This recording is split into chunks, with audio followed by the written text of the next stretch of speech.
Inay, papasukin niyo po ako.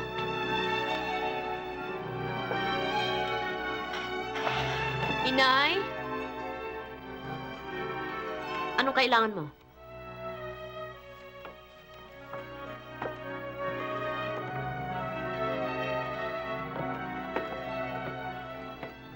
Inay, nakikiusap po ako sa inyo. Nagmamakaawa ho ako. Bigyan niyo po ako ng isa pang pagkakataon. Inay, bumabalik na ho ako sa inyo, Inay. Maawa kayo sa akin, Inay. Maawa? Magdusa ka.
Sandali lang, Mama, ah. Oo.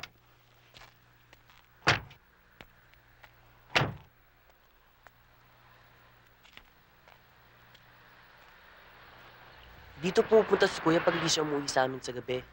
Sigurado ako nandito yan kasi ito yung taxi minamaneho niya eh. Salamat, Sunny, ah. Sige, mauna na ako.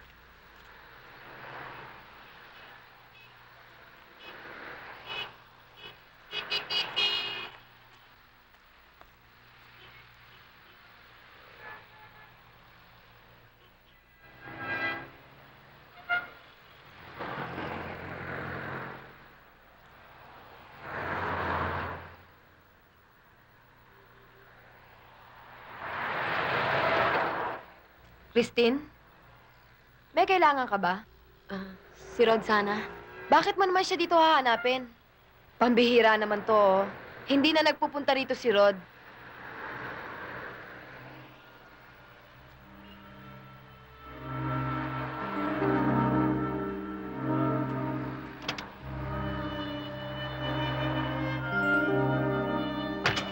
Tayo na.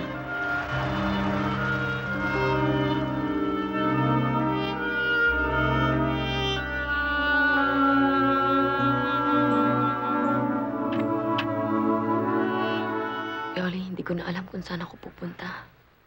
Hindi problema yan, Christine. Dumito ka muna sa amin. Kakausapin ko si Inay. Ang importante, Christine, makapag-umpisa ka uli. Simulan mong pulutin mga piraso ng buhay mo. Kunting tiis. Tiyaga at mabubuo mo rin ang lahat.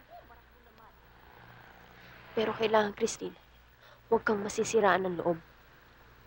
At higit sa lahat, huwag kang susuko. Lumaban ka, Christine. Alang-alang sa'yo magiging anak.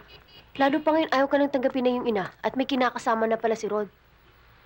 Aling Manda? Ang aga mo yata. Ano ba nangyari sa'yo? Pinalayas ka? Andiyan mo, pinawi sa'yo? Panginoon, napakabilis namang pagbabago ng buhay mo. Violeta, hindi ganyang pagbabago ang ibig kong sabihin, ha? Ang pagbabago, ang pagunlad, pagyaman. Hindi pamumulubi. Hamakin mo yan. Nawalan ka ng tirahan. Nawala pa ang kotse mo. Diyos ko, aatakihin naman yata ako sa'yo sa puso. Inay. Tama na, alam ko na sasabihin mo. Ano man ang napagkasundoan nyo, hindi pwede, ayoko.